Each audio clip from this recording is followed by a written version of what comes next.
정치 맞수다 시작하겠습니다. 오늘은 김종혁 전 국민의힘 최고위원, 장경태 더불어민주당 의원과 함께하겠습니다. 어서 오세요. 네, 안녕하세요. 안녕하세요. 안녕하세요. 헌정사상 처음으로 탄핵 심판정에서는 대통령이 될까요? 이 얘기부터 오늘은 해보겠습니다.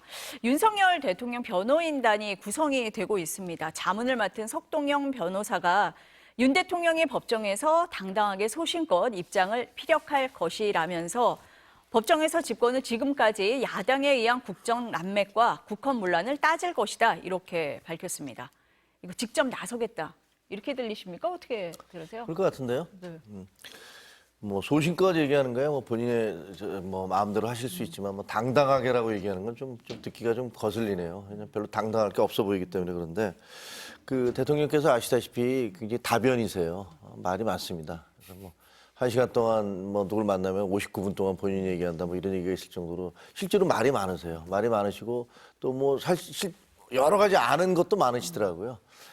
자기에 대한 본인에 대한 자신감 같은 게 있으시니까 아마 법정에 서서 본인의 정당성을 또 본인이 검사 출신이시기도 하고 검찰총장 출신이시니까 그런 걸 밝히실 거라고 생각이 들어져요. 근데 과연 그게 재판에 도움이 될까는 잘 모르겠어요. 왜냐하면 재판이라는 건 굉장히 냉정하고 합리적인 그런 판단 근거가 있어야 되는데 지금 현재의 이번 지금 탄핵의 근거가 된 비상계엄 이것에 대해서 얼마 전에 본인이 말씀하신 그 담화문을 이렇게 곱씹어 보면 사실 전혀 말이 안 되는 얘기들이 많거든요. 그리고 그 이전에 본인이 했던 말씀을 또 정반대로 뒤집고 있고 이렇기 때문에 이런 것들에 근거해서 논리를 전개할 때 본인이 얘기했던 무슨 선거 부정 얘기를 하시는데 선거 부정에 대한 근거를 아무것도 제시하지 못할 거예요. 그리고 뭐 일각에서 떠도는 것처럼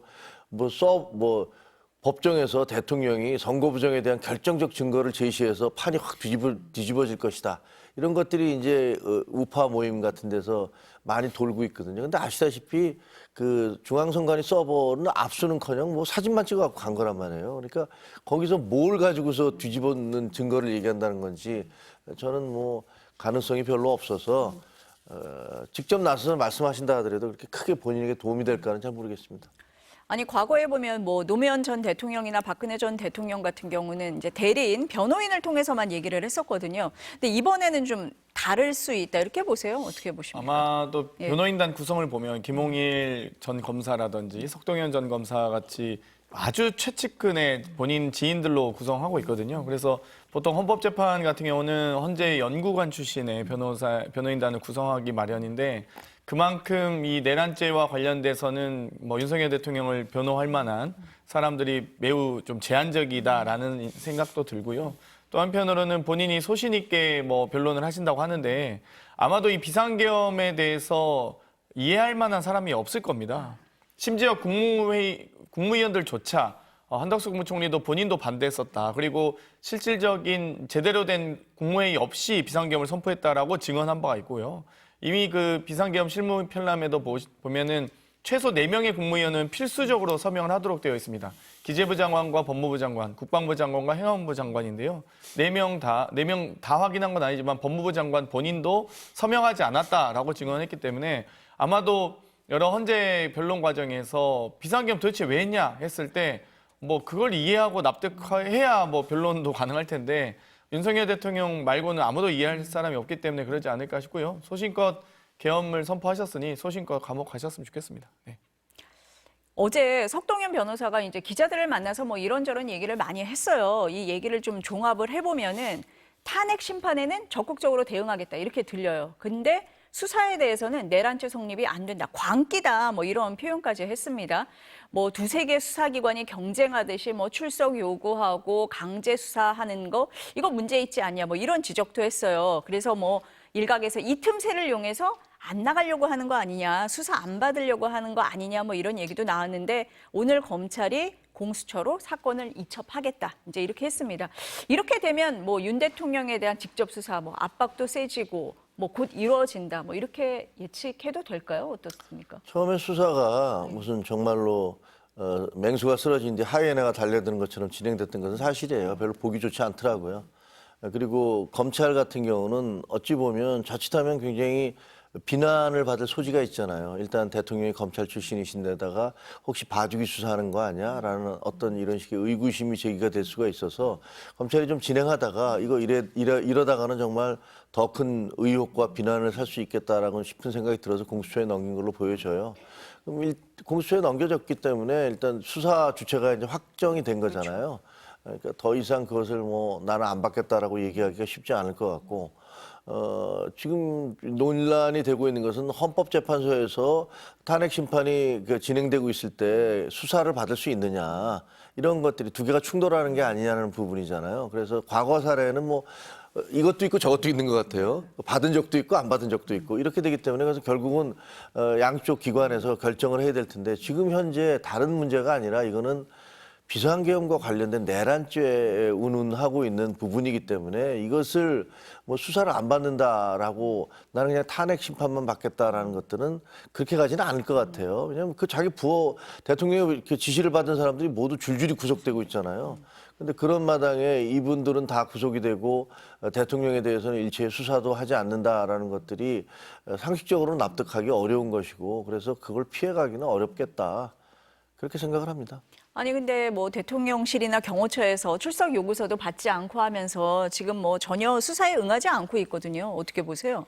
그러니까 일단 검찰의 출석 요구에 대해서도 불응하고 있고요. 또 심지어 법원의 영장을 받아서 국수본이 갔음에도 불구하고 경호처 대통령실은 협조를 하지 않았죠. 그래서 거의 6시간 이상 이렇게 대치하면서 이 수사에 협조하지 않았고 또 헌재의 여러 송달서도 지금 수령을 거부하고 있는 상황에서 사실상 본인이 지금 저는 그러니까 대통령 담화 과정에서도 보면 많은 분들이 뭐 떳떳하게 소신껏 뭐 당당하게 수사받겠다 그리고 뭐 법정에 서겠다고 했는데 하나도 떳떳하고 당당한 모습이 하나도 없거든요. 다 거짓말이었고 심지어 이 대국민 담화를 보면서 느끼신 분들께서는 많은 분들이 느끼셨을 텐데 국어 유튜버의 진짜 광신도가 아니라면은 얘기할 수 없는 얘기들.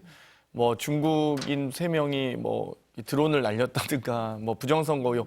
부정선거도 저희가 법사위에서 이 중앙선관위 사무총장 차장을 다 작년에 교체했습니다. 심지어 국가보안기술연구소라든지 국정원과도 서버 점검도 했었고요.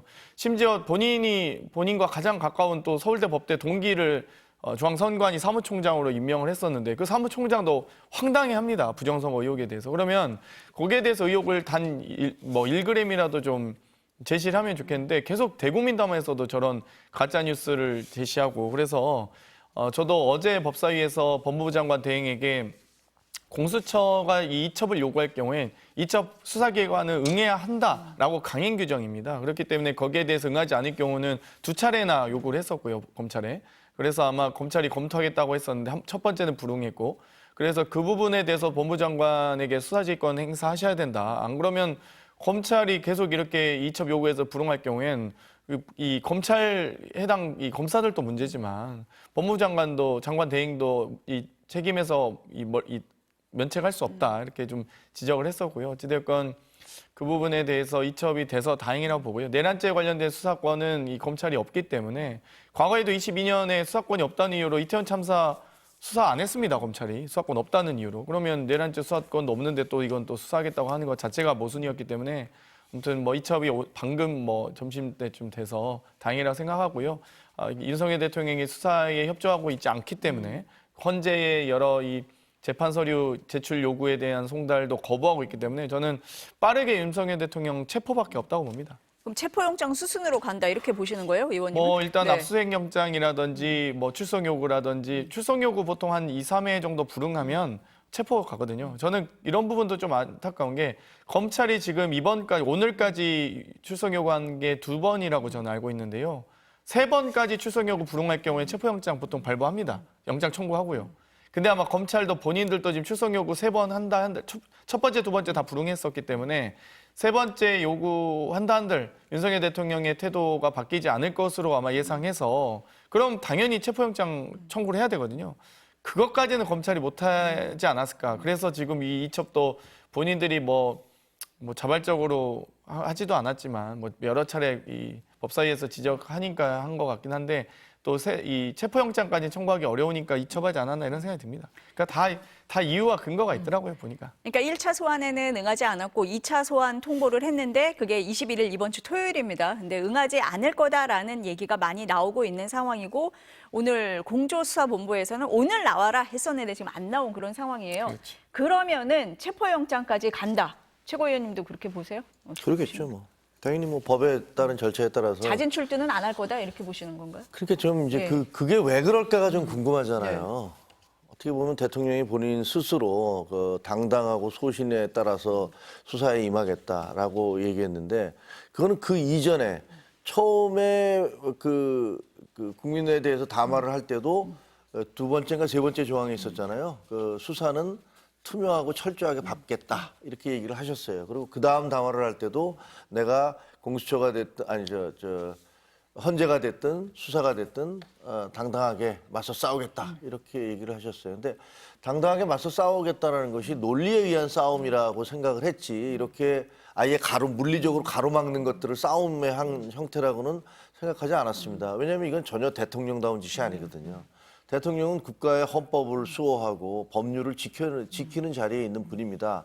따라서 본인 스스로 물론 이 비상계엄 자체는 굉장히 반헌법적이고 그리고 반법률적인 거죠. 그럼에도 불구하고 그거는 본인의 소신에 의해서 했다고 하면 그 소신을 다투는 그런 법적 절차에 대해서는 그야말로 당당하게 해야 되거든요. 절차에 따라서. 근데 그거를 지금 경호원이라든가 뭐 비서실을 통해서 회피하고 계신 거잖아요. 이거는 대단히 대통령답지 못한 짓이다라고 생각을 합니다. 그리고 왜 그럴까? 뭐 보통 사람들 같으면 두려움 때문에 그러겠죠. 범죄 피의자들은 두려움 때문에 하루라도 빨리 안 나가려고 하지 않겠습니까? 계속 시간을 질질 끌겠죠. 뭐 대통령만 그러고 계신 건 아니에요. 죄송하지만 뭐 야당 대표도 지금 어떻게 해서든지 재판을 지연하려는 전략을 쓰고 계시는 것 같고 그 이전에 얼마 전에 그 엊그제 수감된 전 조국 혁신당 대표도 재판을 최대한 뒤로 끌었지 않습니까? 그런 거 보면 이게 무슨 일반 사람들뿐만 아니고 심지어 정치인이라는 분들도 본인의 문제와 관련해서는 이렇게 좀 속된 말로 죄송합니다만 치사하게 구는구나라는 생각이 드는데 그런 게 하나가 있고 또 하나는 이제 대통령실에서는 그런 주장하는 것 같아요. 우리 진영을 위해서 우리가 이걸 질질 끌어야 된다. 그러니까 쉽게 얘기하면 우리가 이렇게 늦게 끌어야지 이재명 대표에 대한 재판이 그 재판 기일이 내년에 잡혀 있으니까 그거 나올 때까지는 우리는 하여튼 가능하면 탄핵이라든가 이런 것들을 뒤로 끌어야 된다. 이렇게 얘기하시면 하는 것 같아요. 그런 논리를 내세우시고 또 이제 길거리에 시위 나오신 분들한테 그런 식으로 해서 본인들의 어떤 정당성 그런 것들을 말씀하시는 것 같은데 뭐 저는 두 가지 다 뭐가 됐든 간에 대통령은 법적 질서에 따라서 법적 그 과정에 따라서 순리대로 수사를 받으셔야 된다 이렇게 생각합니다. 제가 재판 지연 관련돼 좀 네. 말씀드리고 드리고 싶은데요. 검찰이 정말 수사에 자신 있었으면 지금 윤석열 정권이 2년 반 동안 수사했던 거 아니겠습니까? 그리고 이재명 대표와 조국 혁신당 대표에 대해서 여러 가지 수사를 했는데 사실 자신 있었으면은 빠르게 수사하고 수사 기록 넘기고 기소했으면 되죠. 근데 그 부분에 대해서 수십만 장에 이르는 수사 기록을 제출한다든지 혹은 증인도 채택도 수십 명에서 수백 명까지 하니까 재판부 입장에서는 그 수사 기록이 있는데도 하루에 200장씩 읽는다 해도 최소 1년 넘게 걸립니다. 그러니까 그렇게 하지 않았어야죠. 그런데 지금 다 그렇게 해와놓고 좀 이렇게 말씀하시는 게 좀 안타깝고요. 그래서 저희가 김건희 특검 90일짜리라도 하자고 요청드렸던 거 아닙니까? 김건희 특검 90일은 무섭고 이재명 대표에 대한 수사 1000일은 그럼 괜찮습니까? 그러니까 좀 형평이 너무 안 맞다 이런 말씀 드리겠습니다. 아까 장 의원님 말씀을 하실 때 그 탄핵소추 의결서도 아직 수령하지 않았다 이 얘기를 했습니다. 그럼 이것도 탄핵 심판이 좀 길어지게 하려는 시간 끌기, 버티기 전략이 하나다. 좀 이렇게 보세요. 어떻습니까? 그렇죠. 네, 아무래도 이 윤석열 대통령이라고 말하기 좀 저도 부끄러운데 윤석열 대통령 같은 경우는 어찌됐건 최대한 헌재 심리가 지연되게 노력할 거라고 보고요. 뭐 그런 점에서 또 국민의힘이 헌법재판관 뭐 임명에 대해서도 추천에 대해서도 지연 전략을 쓰고 있는 것 같고요. 최대한 어찌됐건 헌재가 또 임기 만료가 4월 중에 두 분이 예정되어 있기 때문에 어찌됐건 이 헌재의 심리 자체를 두 명이 또 다시 심리를 연장하고 또 헌법재판관 추천을 받아야 된다는 식으로 요구를 할 것 같습니다. 어찌됐건 지금 최대 현재가 탄핵 소추안에 대한 심리를 180일 내에 마치도록 되어 있기 때문에 180일까지 끌길 바라겠지만 사실 이번 이 윤석열 대통령 탄핵에 대한 심리는 아주 간단합니다. 비상계엄 불법적이고 위헌적인 이 비상계엄 선포와 관련된 건만 가지고 탄핵소추안이 가결됐기 때문에 이 부분에 대해서 뭐 예전에 박근혜 대통령 심리할 때와 같이 뭐 K스포츠 재단, 미르재단 이런 수사까지는 가지 않아도 되고요. 아주 법적 심리가 그때도 박근혜 대통령도 한 90일 정도 걸렸으니까 그 정도는 넘지 않을 거라 예상하고 있습니다. 지금. 혐의 자체가 간단하기 때문에 그렇습니다. 그렇게 시간을 끌 일은 아니다 이렇게 보시는 것 같습니다. 지금 이제 윤석열 대통령 직무가 정지가 되니까 이 국정 중심이 이제 국회로 지금 넘어와 있습니다. 그런데 여야 대치 갈등 해소될 기미는 안 보여요. 그래서 어제 우원식 국회의장 주재로 여야 원내대표가 만났는데 모습은 이랬습니다. 보시겠습니다. 지금은 비상시국입니다. 12상 비상기업 내란 사태로 인해서 경제, 외교, 안보, 국격이 망가졌습니다. 내란 사태의 진상을 명확히 규명하고 다시는 헌정 질서가 무너지는 일이 없도록 철저히 책임을 물어야 합니다. 국민의힘도 내란 사태 국정조사 특위 구성에 그리고 활동에 협조해야 합니다. 내란 숙에 윤석열 대통령에 동조했던 국민의힘이 조금이라도 국민 앞에 죄를 씻는 길입니다. 제가 원내대표에 선출된 이후에 민주당의 박찬대 원내대표에게 면담을 제안했으나 거부당했고 또 민주당의 원내대변인은 협상 상대를 인정할 수 없다라고 이렇게 격하게 저를 환영해 주셨습니다. 그런데 오늘 국회의장 주재 여야 원내대표 회담에 응한 것을 보면서 저를 그럼 협상 파트너로서 인정을 한 것인지 되묻지 아니할 수가 없다는 말씀을 드립니다. 앞으로 거대 여당 또 여의도의 집권당인 민주당의 아주 하여 같은 아량을 바라겠습니다. 네, 이렇게 공개적인 만남 이후에 40분 동안 비공개 회동이 있었는데 뭐 고성에 오갔다 뭐 이런 얘기가 있습니다. 국민들 보기에 답답할 것 같은데요. 네. 제가 여쭤보기도 무슨 답을 민망합니다, 하겠습니까? 진짜. 네. 근데 어쨌든 뭐 보면은 진짜 갑갑한 상황이죠. 갑갑한 상황이고 그 어떻게 보면 헌법 질서가 중단돼 버리는 바람에 이게 지금 국회도 지금 거의 정상으로 돌아가고 있지 못하잖아요. 저는 그냥 글쎄 그 권성동 원내대표가 일단 원내대표로 뽑혀서 협상을 하고 있으니까 야당에서도 그 나는 뭐 협상 상대로 인정 안 해 이렇게 하지 말고 인정을 하고 그냥 하시는 게 좋을 것 같아요. 그 대신에 사안에 대해서 본인들의 입장을 밝히시면 될 거고 뭐 권 원내대표도 뭐 본인이 글쎄 뭐 역사적 평가가 있을 겁니다. 결국 이번 사태에 대한 어떤 역사적 평가가 다 있을 거니까 이건 지금 현재 위기 상황을 극복하는 게 우선이잖아요. 그러니까 이 국회까지 무너져 버리면 정말 국민들이 너무 불안해하실 것 같아요. 그러니까 조금씩 한 발씩 뒤로 물러서서 일단 국민들을 불안한 마음을 안정시켜 주는 것 그것을 먼저 해야 된다 이렇게 생각을 합니다. 그 어떤 권력도 결국 주권자로부터 위임을 받았느냐 안 받느냐가 가장 중요한 관건이거든요. 그런데 예를 들면 대통령제를 처음 시행한 미국 같은 경우도 미국 대통령이 거리시, 유고 및 거리시에는 이 상원 의장인 또 선출된 부통령이 권한을 대행하고요. 그 다음은 세 번째 권한 대행은 이 소위 하원 의장입니다. 그래서 미국은 대통령, 상원 의장, 하원 의장 순인데 지금 한덕수 국무총리는 물론 우리나라 헌법의 문제긴 하지만 이 주권자로부터 위임받은 적이 없습니다. 그렇기 때문에 결국 이 대통령이 거리시에는 국회가 정국을 주도해야 되는 부분이 하나가 있고요. 두 번째는 이번 이 대통령 탄핵과 관련된 과정은 결국 이 비상계엄에 대한 입장과 태도였거든요. 그리고 위법하고 위헌적인 비상계엄 왜 했느냐. 그렇기 때문에 국민적 분노를 샀던 거고 거기에 대한 책임을 물었던 건데 저는 국민의힘 지도부가 왜 사퇴했는지 사실 이해가 가지 않습니다. 오히려 국민의힘 지도부는 어쨌든 일부이지만 이 비상계엄 해제할 때 본회의장이 있었고요. 또 탄핵소추 과정에서도 어찌되건 탄핵을 해야 된다라는 의견을 냈던 것으로 알고 있습니다. 그러면 국민의힘은 당원과 국민들이 속한 정당 아니겠습니까? 그런데 왜 국회의원들이 나서서 이렇게 하는지 잘 이해가 가지 않고요. 국회의원의 또 행동 양식도 문제가 있습니다. 비상시에 국회의원도 비상시에 국회에 모여서 아니 법무부 장관이 이 비상계엄이나 비상시에 전시 뭐 준사변 사태 시에 법무부로 가야죠. 법무부 장관이 그러면 자기 검찰 출신이라고 검찰에 가 있으면 말이 안 되죠. 국회의원이 당사를 왜 가 있습니까? 그건 말이 안 되는 거거든요. 그러니까 이 부분에 대해서 명확하게 이 국민의힘 의원님들도 사과를 저는 하셔야 된다 보고요. 그 연장선에서 지금 권선동 원내대표 저희가 인정하기 어려운 것이 지금 계속 내란은 아니다. 비상계엄에 대한 입장을 본인이 밝힌 적 있습니까? 최소한 국민적 사과를 한 적 있습니까?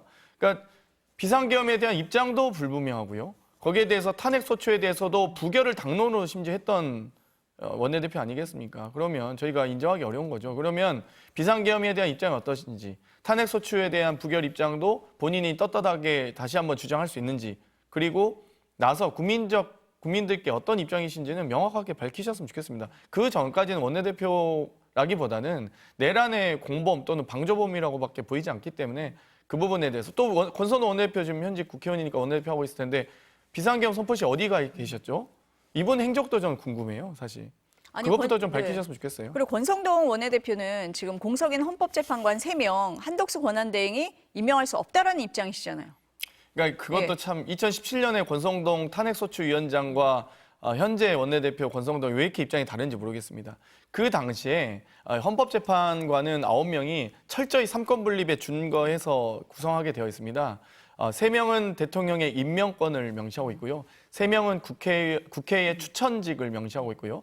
또 이 3명은 대법원장의 지명을 명시하고 있습니다. 그렇기 때문에 각각의 이 권한을 분립하고 있고 거기에 대해서 권성동 2017년 당시에도 탄핵소추위원장, 법사위원장이었죠. 그 당시에 대법원장의 지명권에 대해서 대통령은 형식적 권한에 불과하다. 형식적인 확인 절차만 가능한 거다라고 했기 때문에 임명을 빠르게 해야 된다라고 주장했었습니다. 그러면 지금 이 현재 3명에 대해서는 국회 추천직 헌재 재판관이거든요. 그러면 당연히 대통령도 확인하는 권한 정도인 거지. 대통령 권한대행이 대통령의 권한을 행사하는 것이 아니라 국회의 권한을 행사하는 겁니다. 그렇기 때문에 당연히 대법원장 지명 또는 국회 추천에 대해서는 대통령 권한대행이 거부할 수 있는 명분과 이 권한이 없습니다. 그렇기 때문에 저는 권성동 원내대표가 참 정말 얼굴이 두꺼우시구나. 어떻게 이렇게 뻔뻔하신지 모르겠습니다. 사실 2017년 권성동과 2014년 권성동 뭐가 다릅니까?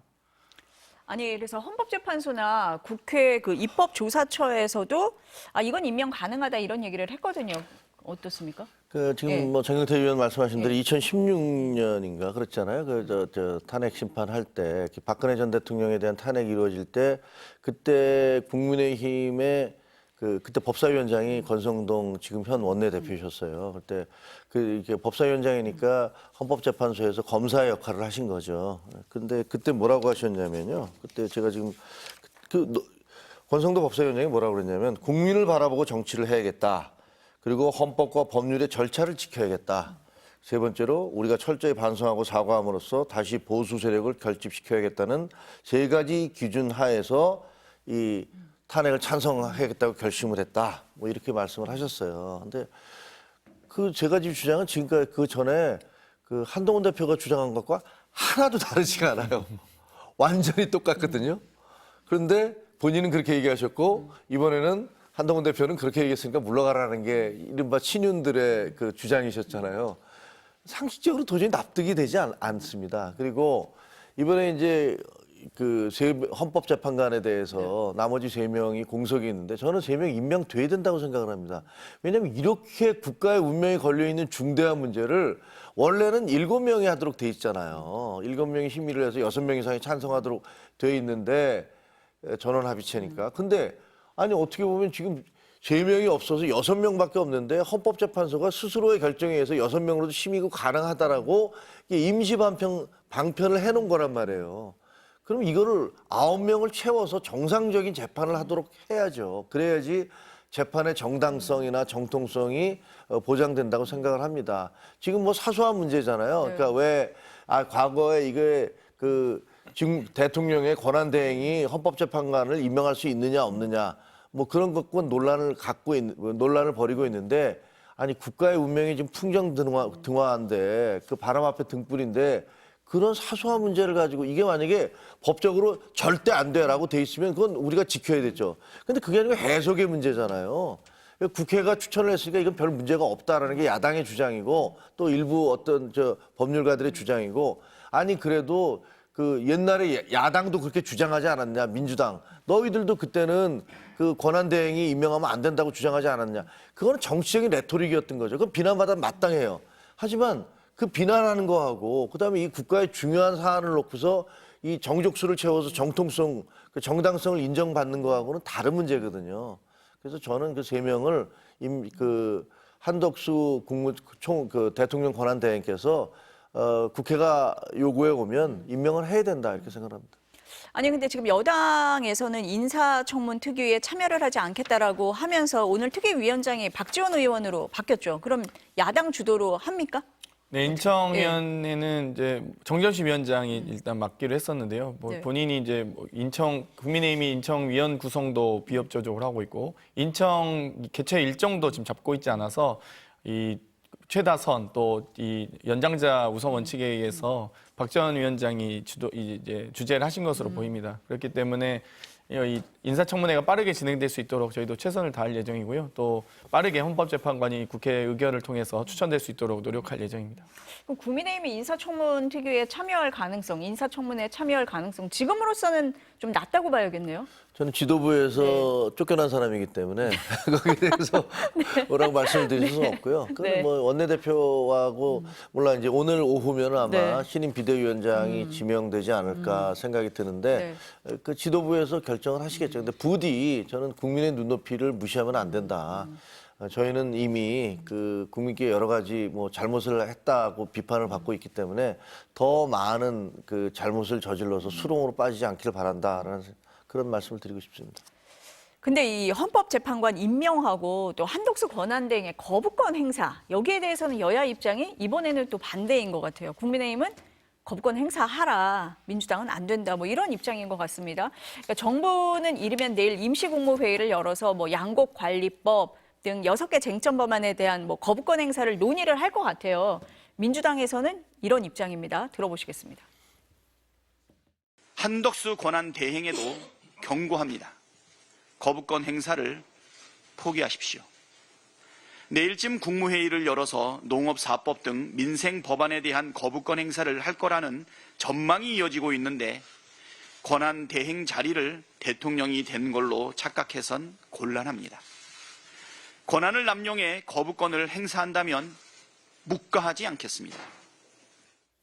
장 의원님한테 먼저 여쭤봐야 될 것 같아요. 그러니까 방금 헌법재판관 인선 문제도 말씀드렸듯이 국회의 추천직 또 대법원장의 지명직 이 부분에 대해서는 각각 상권분립의 권한이 명시가 되어 있다라는 점 말씀드리고요. 이 대통령의 권한 대행은 대통령의 권한까지 행사하는 게 아니라 대통령의 이 현상 유지 정도의 대행을 의미합니다. 그렇기 때문에 저희가 만약에 헌법재판관 임명도 대통령 임명권이 있는 헌재 재판관이었으면 저희도 좀 부정적이었을 거예요. 근데 대통령의 권한을 적극적으로 행사하지 말라. 그리고 당연히 권한의 이 대행의 순서도 원래는 주권자가 위임한 순서로 해야 되는데 그게 지금 이제 대한민국 헌법의 좀 취약점이라고 보고요. 어찌되었건 이 대통령의 거부권을 행사하게 되면 사실상 이건 대통령의 권한이거든요. 그럼 권한 대행이 대통령의 권한을 온전히 다 이 권한을 행사할 수 있게 되면 그럼 계엄령 선포 권한도 행사할 수 있게 되는 것과 같습니다. 그렇기 때문에 최소한의 국정 안정을 위한 대통령의 권한 을 대행하는 것까지만 한덕수 총리에게 그 권한이 사실상 한시적으로 위임되어 있는 것이고요. 그 적극적 권한에 대해서는 사실 뭐 저는 한덕수 총리가 안 하시길 바라고 하신다면 이 사실상 법률안 거부권을 행사한다는 거는 결국 이 내란죄 특검법과 김건희 여사 특검법까지도 행사할 수 있다는 것을 암시하기 때문에 또 한편으로는 이 앞으로 이제 이 장관 대행들이 많은데 장관에 대한 인사권 더 나아가서 뭐 여러 가지 진짜 계엄령 선포권까지도 본인이 군 통수권까지도 있다고 보는 거기 때문에 사실 지금 현재 상황에서 대행으로서는 군 통수권이 일부 인정되긴 합니다만 그러면 계엄령 선포까지 하겠다는 거냐라고 논리가 전개될 수 있기 때문에 저는 어찌됐건 적극적 대통령 권한은 행사하지 않으셨으면 좋겠습니다. 현상 유지선에서 그쳐야 된다. 대행이라는 것 자체가 제한적으로 위임받은 권한인데 그걸 본인 권한이라고 취해서 이게 대통령 행사를 하면 안 되죠. 그러니까 이 정책 법안을 넘어서 다음 특검법까지 있기 때문에 그걸 염두에 두고 말씀을 하시는 것 같습니다. 어떠세요, 조 의원님? 그 계엄령까지 선포할 권한을 주는 거 아니냐는 것은 대단히 공포를 과대 포장하는 거고요. 지금 민주당의 주장은 경강부회라고 생각합니다. 그러니까 말이 안 되는 주장을 하고 계신 거예요. 자, 왜 그러냐면요. 아니 헌법재판관은 국회가 추천해서 가는 거니까 그거는 그대로 하면 된다. 그 받아들여서 임명을 하면 된다라고 얘기하잖아요. 그러면 양국법이 됐든 뭐든 이것은 국회가 한 거 아닙니까?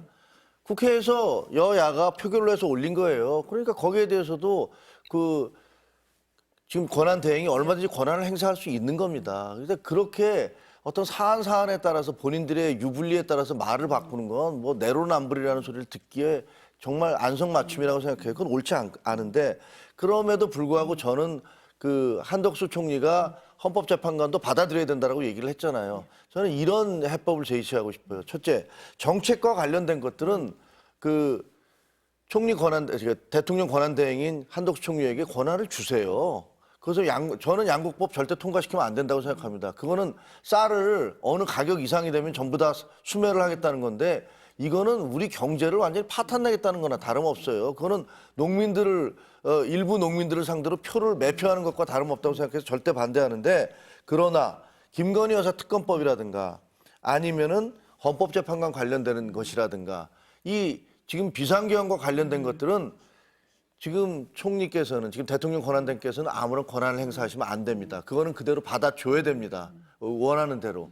그렇게 되면 문제가 해결될 수 있을 것 같아요. 정책에 대한 것들은 대행으로서의 권한을 행사하시되 적어도 이 비상계엄과 관련되거나 윤 대통령이나 김건희 여사와 관련된 것은 국회에서 요구하는 것들에서 거부권을 행사하지 마라라고 저는 그렇게 했으면 좋겠습니다. 조금 나누어서 볼 필요가 저는 있다라고 그렇게 보시는 생각합니다. 것 같습니다. 저는 그 네. 권한도 네. 적극적 권한 행사에 준하기 때문에 만약 그렇다고 한다면 저는 대통령 권한대행께서 국회의장과 만나셔서 좀 더 그러니까 정부의 안을 좀 제시를 해야죠. 그러니까 협의를 하려면. 그러니까 저는 적극적 권한을 방금 말씀드렸던 것도 이 국회 또는 대법원의 추천에 대해서 소극적 권한 행사까지는 인정하더라도 정말 대통령의 권한을 적극적으로 행사한다면 그럼 이제 군 통수권부터 해서 제가 그걸 다 인정해야 되는 거다. 장관 인사권까지 다 인정해야 되는 거다. 그거는 제가 적극적 행사에 대한 반대다라는 말씀드렸고요. 만약 이 소극적 행사 과정에서 정책적 법안에 대한 좀 거부 의사가 있다, 거절 의사가 있다고 한다면 그러면 해당 부처 장관이나 이렇게 해서 여러분 이 다른 법안은 이렇게까지는 저희가 수용이 가능할 것 같습니다. 다시 재발의 수정 의결해 주실 수 있겠냐 이렇게 좀 그런 정치적 과정을 해야 되는 거죠. 그러니까 대통령의 권한 행사는 결국 주권자로부터 그 권한을 위임받았냐 안 받았느냐입니다. 그러면 미국도 대통령이 거리 시에는 결국 국회가 권한 대행을 하거든요. 그럼 지금 한덕수 총리가 지금 국민으로부터 권한을 위임받았습니까? 선출된 분이 아니시잖아요. 그러면 이럴 때일수록 더 주권자의 명령에 더 따라야 된다. 그러면 결국 이런 전국을 안정시키고 정부를 잘 운영하기 위해선 국회와 함께 좀 협의를 하셨으면 좋겠습니다. 맞는 말씀이고 대부분 동의하지만 네. 한 가지만 말씀드리면요. 한덕수 총리가 대행을 하는 것도 헌법적 질서예요. 미국은 미국의 헌법이 있고 대한민국은 대한민국의 헌법이 있습니다. 민주당에서 흔히 어디 감히 선출직한테 이렇게 얘기를 하시는 거를 들어요, 종종. 그런데요, 선출되지 않은 공무원이나 법관들도 다 헌법적 기관인들입니다. 그분들은 헌법에 의해서 그들의 권리가 보장되어 있는 거예요. 그러니까 마치 투표로 뽑힌 사람들만 모든 권한을 행사할 수 있고 나머지 분들은 권한이 없는 것처럼 얘기하는 것은 저는 그거는 대한민국의 헌법적 질서에 맞지 않다 이렇게 생각을 합니다. 장 의원님 말씀하신 것 중에 조금 귀에 들어오는 부분이 그동안의 대화가 너무 없고 정부와 국회가 협의가 없었던 부분이 많아요. 근데 지금이라도 좀 국회와 논의를 해서 뭐 정부 대안이 있으면 대안을 가져온다든지 좀 이런 논의가 있었으면 좋겠다 이런 생각은 들고요. 지금 자막에 보면은 우원식 국회의장이 인사청문회 후에 즉시 헌법재판관을 임명해야 한다라는 입장을 밝혔다. 이 내용을 전해드리겠습니다. 잠깐 최고위원님이 말씀을 하셨는데 국민의힘 얘기 좀 해볼게요. 국민의힘은 정말 내홍인 것 같습니다. 오늘 3시부터 의원총회 해서 비대위 체제로 전환하고 비대위원장 논의를 한다고 하던데요. 네. 지금 거론되는 그 비대위원장이 권성동 원내대표, 나경원 의원, 권영세 의원 거론이 됩니다. 그렇습니다. 세 분 중에서 네. 한 분이 될 것 같다 네. 이렇게 얘기를 해요. 근데 원래는 비대위원장은 외부의 인사에 덕망 높고 되게 이제 좀 중립적인 의견을 가진 분들을 이렇게 모셔다가 그래서 당의 어떤 어려움 같은 것들 극복해왔던 것이 사실입니다. 근데 지금은 당의 중진이라는 분들이 예를 들면 원내대표가 내가 비대위원까지 하겠다. 그러니까 나 그냥 대표 하겠다는 얘기잖아요. 이게 선출되지 않은 대표로서 권한을 행사하겠다 이런 얘기고 다른 분들도 권영세, 나경원 의원이 된다 하더라도 이분들은 다 뭐 친윤, 찐윤 뭐 이렇게 평가가 되시는 분들이니까 너무 아이러니한 상황이죠. 대통령은 지금 무슨 비상계엄을 통해서 뭐 내란죄 수개니 뭐 이런 식으로 해서 입건이 돼 있고 헌법재판소에 탄핵이 됐고 헌법재판소에 심판을 받을 상황인데 그 친윤이라는 분들은 당을 다 장악을 한다라는 것들이 너무나 이게 비현실적이고 초현실적으로 보여서 글쎄요, 과연 이렇게 되면 뭐 극소수의 분들은 뭐 만세라고 할 수도 있고 우리가 다 장악했으니까 우리끼리 다 하자라고 생각하실 수 있겠지만 국민들은 어떻게 생각할지 또 대다수의 합리적 판단을 하는 우리의 당원들은 어떻게 생각할지 정말 걱정이 많습니다. 아니 여권 내에서 비판의 목소리가 있거든요. 이거 듣고 한번 장 의원님한테는 여쭤볼게요. 그 유승민 전 국민의힘 의원의 발언인데요. 들어보시겠습니다. 지금 중진들 중에 탄핵에 반대했던 중진들 중에 비대위원장을 안 치면요. 그거는 당이 진짜 속된 말로 골로 가는 겁니다. 취임하자마자 국회의원 전원을 데리고 무릎 꿇고 사과하고 우리 앞으로 이런 새로운 보수의 길로 가겠습니다. 라고 약속할 수 있는 만한 그런 신뢰가 이미지가 국민들한테 되는 사람 그 정도가 와야지 당이 바뀌지 그냥 지금 탄핵에 반대한 중진들 자기들끼리 뭐 그중에 하나가 비대위원장을 한다? 그럴 바에는 그냥 권성동 권한대행 그냥 가시면 돼요. 뭐 때문에 합니까? 어떻게 들으셨습니까, 장 의원님?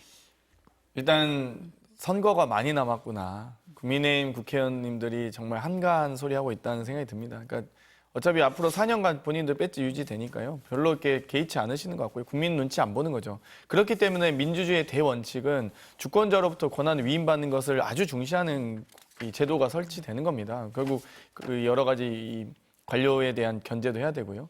근데 지금 국민의힘 의원님들이 지금 방금 면면이 얘기되는 분들이 과연 일단 비상계엄에 대한 입장이 뭔지 탄핵 소추에 대한 입장이 뭔지 또 제대로 잘 모르겠거든요. 다 숨어 계셨던 것 같고.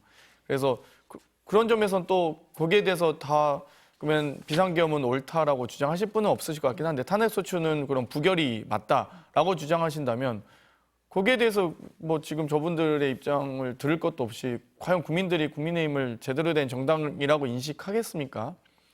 그러니까 참 이해할 수 없는 과정이고요. 그런 점에서 또 이 국민들이 요구했던 비상계엄에 대한 해제, 또 탄핵 소추에 대한 가결을 주장했던 지도부는 왜 그럼 사퇴했으며 비대위로 왜 전환되는지 잘 이해를 못할 것 같아요. 저는 그러니까 거기에 대해서도 참 좀 국민의힘 의원님도 잘 이해가 가지 않습니다. 네. 지도부 계시잖아요. 지도부 아니지만 지도부. 한 가지는 네. 역사는 분명히 네. 저 중진 의원들께 물어볼 겁니다. 그 탄핵 소추, 그러니까 비상계엄이 그 발령됐던 그날 밤에 당신들은 어디 계셨습니까? 이거는 분명히 평생 저분들을 쫓아다닐 거라고 생각을 해요. 뭐 중진들끼리 모여서 우리가 원내대표를 누구를 추진을 해. 그리고 우리가 중진이니까 뭐 우리 당이 우리의 것이야. 우리가 결정을 해야 돼. 이렇게 얘기를 그렇게 비슷하게 행동하고 그렇게 받아들여져 왔는데 정말로 대한민국의 헌법이 위기에 처하고 그리고 대통령이 비정상적인 비상계엄을 발동을 했을 때 그것을 해야 할 권한을 갖고 있는 그 중진 의원들 중에서 어느 한 분도 국회의사당에 나타나지 않으셨습니다. 그분들 왜 당에 계셨죠? 왜 당사에 모여서 텔레비전 보시면서 뭐 하신 거죠? 당연히 마땅히 왔어야죠. 본회의장으로 뚫고 왔어야 되는 거 아닙니까? 그래 본회의장에 와서 찬성이 됐든 반대가 됐든 의사를 표시하셨어야 됩니다. 그걸 안 하셨어요. 그러면 저는 그분들은 아마 역사적으로 이 순간이 영원히 기록될 겁니다. 그리고 그분들이 어디서 무엇을 하셨는지에 대해서 여전히 이제 앞으로 세월이 좀 지나면 이것이 아마 드라마로 영화로 갖가지 방법으로 이분들에 대한 조명이 이루어질 겁니다. 그때 그분들이 어떤 역사 평가를 받는지 저는 지켜보려고 합니다. 그럼 사과 표명이 있어야 된다 이렇게 보세요? 당연히 사과를 하셔야죠. 그리고 지금 저분들 주장하는 거 보면 논리적으로 말이 안 되는 게요. 비상계엄에 대해서 얘기하면은 그건 잘못된 거죠. 이렇게 얘기를 합니다. 그러면 탄핵은 근데 탄핵은 안 돼. 그러면 조기 퇴진은 그것도 안 돼. 그럼 이건 잘못된 건 분명한데 예를 들면 범죄를 누가 저질렀다든가 뭐 잘못했으면 거기에 대해서 어떤 처벌이 있을까가 있는 거 아닙니까? 근데 일반 범죄도 그런데 이거는 어떻게 보면 국가에 대한 범죄를 한 거고 국민에 대한 잘못을 한 건데 거기에 대해서 아무 얘기도 말은 이건 잘못했어라고 얘기해놓고서 거기에 대한 처벌 조항은 하나도 할 수가 없다라고 얘기하는 건 논리적으로 전혀 말이 되지 않는 얘기예요. 그러니까 그 다음엔 또 대통령이 내가 잘못한 게 뭐냐라고 얘기를 하니까 또 상당수의 분들은 맞아, 그거는 대통령이 선관위를 손보려고 그런 거야? 아니면 야당에다 경고를 하려고 한 거야? 경고를 하려고 비상계엄을 합니까? 그 선관위가 문제가 있으면 압수수색 영장을 법원으로 또 발부받으면 돼요. 그렇게 해서 군대를 계엄군을 동원합니까? 그건 제가 보기에는 어떠한 양심적 판단을 가지고 봐도 비상계엄은 잘못된 겁니다. 지금 어떤 분들이 뭐 그것이 잘 됐다, 뭐 다른 이유를 들어서 얘기하지만 분명히 역사는 평가할 거라고 생각합니다. 비상계엄은 잘못된 겁니다. 아니 근데 홍준표 대구시장이 탄핵에 찬성한 의원들 징계해야 된다 이렇게 주장도 하셨잖아요. 근데 오세훈 서울시장에 대해서는 뭐 그럴 만한 사정이 있었을 거다 이렇게 또 두둔을 합니다. 그랬더니 친한계 박정훈 의원이 아주 격한 표현을 했어요. 계파 갈등까지 가는 겁니까? 뭐 이미 뭐 심리적 분당 얘기도 나오긴 했습니다. 심리적 분당은 아니지만 일단 네. 대표를 쫓아냈지 않습니까? 탄핵에 대해서 우리가 당론으로 찬성을 하자. 그리고 한동훈 대표의 입장은 우리가 빨리 당론으로 찬성을 하고 우리가 적어도 비상계엄에 찬성하는 당이 아니라는 것들을 보여주고 윤석열, 김건희 부부와 그러니까 대통령 부부와 단절된 국민의힘. 그러니까 윤석열 대통령이 없는 국민의힘과 그리고 이재명 대표가 있는 민주당 그 두 당이 경쟁하면 그나마 신락 같은 희망이라도 보인다라는 주장이었어요. 근데 그런 것을 받아들이지 않으시고 쫓아낸 거 아닙니까? 그러니까 지금 이제 앞으로 그나마 그 방패막이가 되어왔던 한동훈 대표가 날아가고 난 다음에 지금 국민의힘 지도부가 쏟아질 비난의 화살들을 어떻게 막아낼 수 있을지 좀 지켜보려고 합니다. 그러니까 이제 이 홍준표 시장에 대해서 자홍동체냐 이런 말도 있을 정도로 이 탄핵에 찬성한 국회의원들은 뭐 제명해야 된다고 징계줘야 된다고 하고 또 광역단체장들은 그럴 만한 이유가 있겠다고 하니까 이 논리가 안 맞거든요. 그렇기 때문에 뭐 그런 이 우스갯소리도 나오긴 하는데요. 저는 좀 더 전국 구상을 한동훈 대표께서도 좀 크게 넓게 하셨으면 좋겠습니다. 지금 면면이 지금 국회 부의장하고 있는 주호영 부의장이나 권성동 원내대표, 김무성 지금 비대위원장으로 거론되고 있는 김무성 대표 등 다 바른정당으로 이 탄핵 정당이 되지 않기 위해서 다 나왔던 분들이에요. 그리고 나서 그 윤상현 의원도 본인도 뭐 이 후배 정치인한테 조언 같지도 않은 조언했다가 그 후배 정치에 오히려 찬성하겠다고 선언하기도 했는데 본인도 사실 그때 뭐 무소속으로 당선되고 여러 우여곡절 끝에 살아남은 거 아니겠습니까? 그때 탄핵 절대 안 된다고 탄핵 부결 주장했던 이 20대 국회 때 박근혜 탄핵 부결 주장했던 분들 지금 남아있는 분들 있습니까, 사실? 오히려 역사 앞에 국민 앞에 떳떳했던 분들이 아직까지 정치하고 계신 거죠. 그때 사실 탄핵 부결 주장하셨던 분들 이름도 잘 기억도 안 납니다. 그만큼 본인들은 그렇게 어찌됐건 국민 편에 서려고 해서 살아남았으면서 지금 그 알량한 기득권 지키려고 노력하시는데요.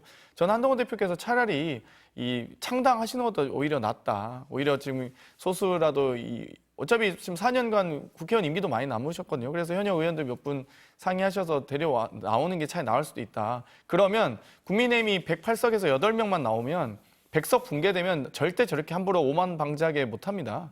99석만 국민의힘 만들어도 권선호 원내대표 힘 쪽 빠지고요. 창당 얘기만 나와도 아마 뭐 저렇게까지 못할 텐데 지금 아주 오만방자하게 하고 있지 않습니까? 뻔뻔하게. 그러니까 저는 한동훈 대표께서도 좀 여러 가지 이 창조적인 정치적 상상력 발휘하셨으면 좋겠네요. 한 대표 어떻게 하신답니까? 본인이 말씀하셔야죠. 뭐 제가 대리인도 아니고 그건 아니지만 어쨌든 뭐 저는 그렇게 생각합니다. 한동훈 대표는 그 정치인이요. 그 당장은 잘 나가 보여도 그것이 잘못된 어떤 신념이라든가 불의의 기초를 하면 오래가지 못합니다. 근데 당장은 탄압을 받거나 그 배척을 당한다 하더라도 그것이 기본적으로 정의로운 것에 옳은 것에 기초한다면 그 정치인은 살아남을 수 있다고 생각합니다. 저는 한동훈 대표가 이번에 그 비상계엄에 결사적으로 반대하고 그리고 대통령이 책임을 져야 된다라고 주장을 했던 것들 처음에 이선 후퇴를 해야 된다고 했는데 그것을 안 받아들이니까 그렇다면 탄핵으로 갈 수밖에 없다 이렇게 갔는데 그런 결정은 저는 옳다고 생각을 합니다. 그리고 분명히 역사 속에서 제대로 평가받을 것입니다.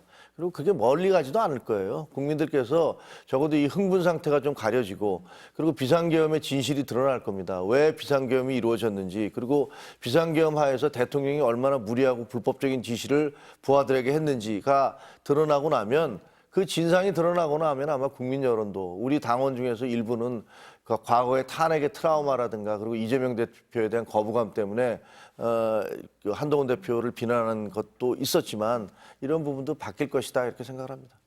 네. 오늘 말씀은 여기까지 듣고요. 또 다음 주에 만나서 얘기 이어가도록 하겠습니다. 감사합니다. 네.